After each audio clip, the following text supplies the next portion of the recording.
Don't let them take me. Demônio Rômulo, causador dos ataques de epilepsia e convulsões. As falanges de Exu que trabalham sob a ordem de Rômulo. Exu Caveira é auxiliar direto do Orixá Rômulo, que comanda 7 Exu, além de supervisionar os trabalhos do Exu do Cheiro, que comanda mais 49 Exu, que são todos cabeça, chefe de legiões de demônios.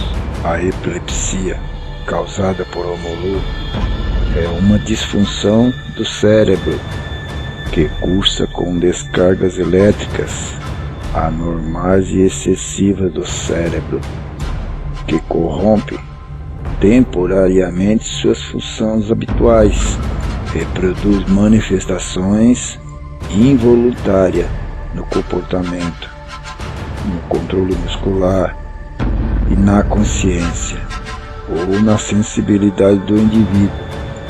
Toda convulsão é uma crise epilética, mas além da convulsão, existem várias formas de crise epiléticas.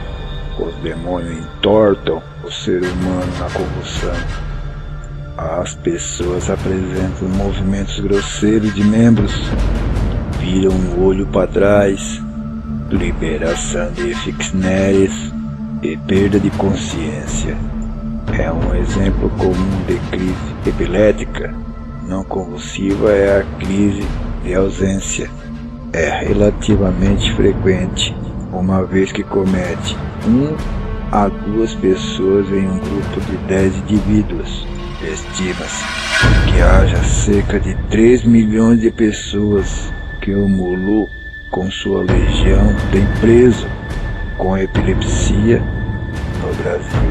Quando ele se manifesta na pessoa, geralmente a crise dura alguns segundos a minutos, e o paciente pode ser levado ao hospital se a crise for inédita ou conforme orientação médica. Caso a crise dure mais de 5 minutos, deve-se levar o paciente imediatamente ao hospital para que se possa usar medicamento para abortar a crise. Muitos fatores genéticos ou adquiridos podem causar lesões nos neurônios a ponto de causar a epilepsia. As causas mais frequentes que esta falange de Rômulo causa nas pessoas são traumatismo craniano, drogas ou tóxico, acidente vascular cerebral, doenças degenerativas do cérebro, doenças infecciosas e parasitárias, também distúrbios vasculares, metabólicos, nutricionais. Atua com tumores, fatores genéticos, traumatismo de parto e malformação cerebral. Apesar de ser provocada por uma doença infecciosa, a epilepsia não é contagiosa. Ninguém se torna epilético por contato. Em poucos casos, a epilepsia é secundária a fatores genéticos. E mesmo nesses casos, a hereditariedade não é certeza. Portanto, em raros casos, a epilepsia pode ser transmitida ao filho. Se existem tantas causas, é cerca de 3 milhões de brasileiros têm a epilepsia. É muita gente que o capeta tem estragado a vida. Para a população em geral, o risco de ter epilepsia é de 1%. Se um dos pais tem o espírito de Rômulo e apresenta esta doença, este risco aumenta para 2 a 4%. Porém, se os dois tiverem crise, o risco pode chegar a 30%.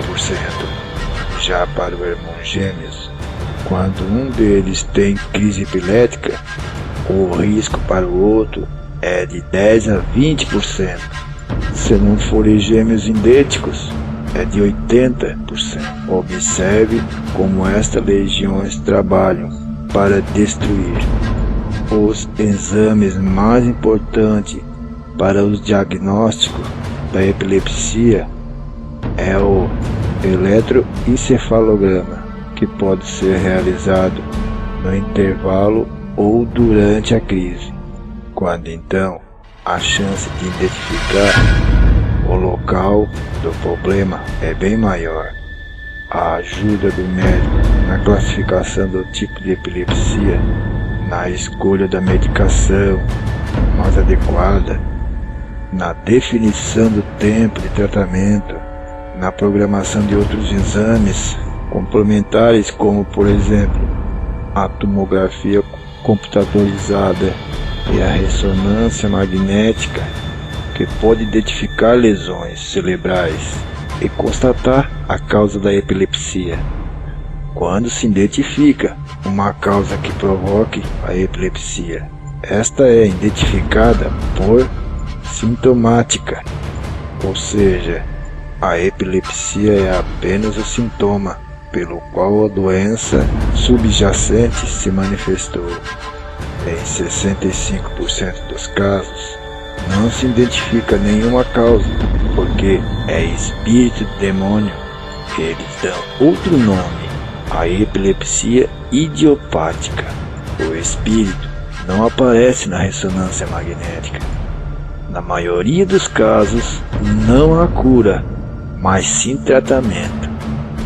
70% das pessoas com epilepsia têm a crise completamente controlada, não curada, com esses medicamentos.